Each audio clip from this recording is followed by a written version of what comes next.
दोस्तों मैं हूं नवीन पाटीदार और आप देख रहे हैं वॉइस ऑफ एमपी। अफीम पॉलिसी 2026-27 को लेकर लगातार मैं आपको अपडेट दिखा रहा हूँ। किस तरीके से सुबह से महा कवरेज दिखा रहे थे कि एक मैराथन बैठक अंदर होनी है। जिस तरीके से अफीम सलाहकार समिति की बैठक हर साल होती है, उसमें निर्णय लिया जाता है, बैठक में चर्चा होती है, मुद्दे आते हैं और फिर वो मुद्दे जो है सांसद महोदय के जरिए दिल्ली तक पहुंचते हैं, फिर अफीम पॉलिसी तैयार की जाती है। ऐसे में बात करें तो क्या मुद्दे थे, किस तरह के किसानों ने इन तक बात पहुंचाई और आपने किस तरीके से जो पॉलिसी पर मुद्दों पर चर्चा की है यहाँ पर। अब देखिए, धीरे धीरे जब सुधार की प्रक्रियाएं आगे बढ़ जाती है तो मुद्दे सीमित रह जाते हैं और मुद्दे अभी वही होते हैं जो एक किसान के परिवार में अगर दो बच्चे हैं और वो दोनों अफीम को बोना चाहते हैं तो उनका मन करता है कि 10 आरी का पट्टा 5-5 आरी के 2 टुकड़े में बोने के अधिकार दिए जाए। अब लीगली तो ऐसा होता नहीं, लेकिन परिवार अगर बोना चाहे एक खेत में तो हम लोग मांग करते हैं एक ही खेत में एक ही सर्वे नंबर में दो हिस्सों में 5-5 आरी काउंट कर लो पानी के प्रबंधन के लिए। किसानों की इच्छा रहती कि वो निवास इस गांव में करते हैं और भूमि पड़ोस के गांव में होती है, तो उसको पड़ोस के गांव में अफीम का पट्टा ले जाने का अधिकार दिया जाए, तो वो उसकी डिमांड करता है। अब सेल्फ डिक्लेरेशन है नॉमिनेशन के लिए आफ्टर डेथ, तब जो पुत्र खेती करता है और पिता वृद्ध होते हैं तो वो पिता से अपना नाम डलवा लेता है।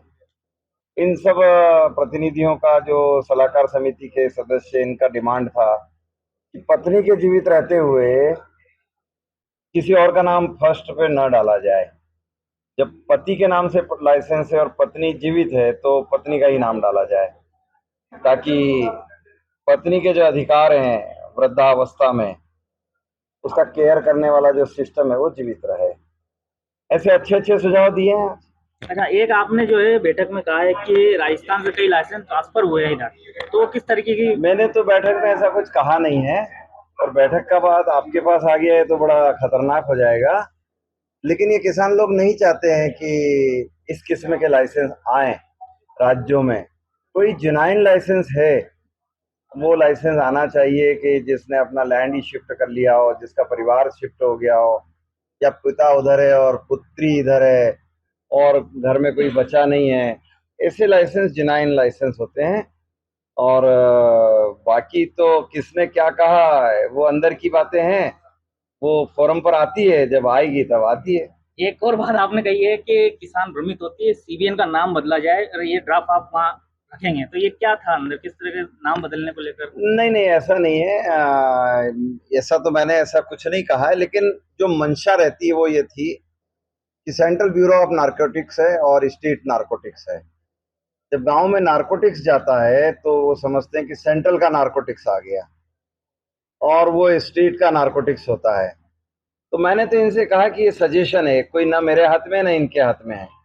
ये सजेशन है कि ऐसे अमले जो एक सेम नामों से दो काम करते हैं उनके नामकरण बदले जा सकते हैं। भाव बढ़ाने को लेकर और सीपीएस को जो लाइसेंस मिले किसान, और किसान चाहते हैं कि हमें भूमि चिन्हित पद्धति से ही पट्टे मिले। किसान अभी बहुत चाह रहे थे कि उन्हें सीपीएस के लाइसेंस दे दिए जाए, 10 के बजाय 20-20 आरी का दे दिया जाए। तो मांग ये भी थी किसानों की। हाँ। और भाव तो ये जिद है हमारी भी, क्योंकि भाव एक टॉपिक है, क्योंकि इंटरनेशनल रेट कोड होते हैं उसके कारण कई दिक्कतें हैं। आखिरी सवाल, एक और बात आपने कही कि मैं गाजीपुर फैक्ट्री बंद कराने के पीछे पड़ा हुआ था। मैंने तो नहीं कहा किस तरह की बात थी वो? ऐसा मैंने नहीं कहा भाई। तो सुना आपने, ये तो सांसद महोदय हमसे बात की किस तरीके से अपनी पॉलिसी को लेकर अंदर मंथन किया रहा था, लेकिन कुछ बातें हम तक पहुंची थी, उनको लेकर हमने बात की तो कई चीजें जो है नकारते हुए नजर आए। लेकिन जिस तरीके से अपनी पॉलिसी मंथन किया गया और पल पल की अपडेट हम आप तक पहुंचा रहे थे, किस तरीके से आज की अपडेट भी थी और आने वाली पॉलिसी कैसी होगी उस पर भी हम अपडेट आपको देते रहेंगे।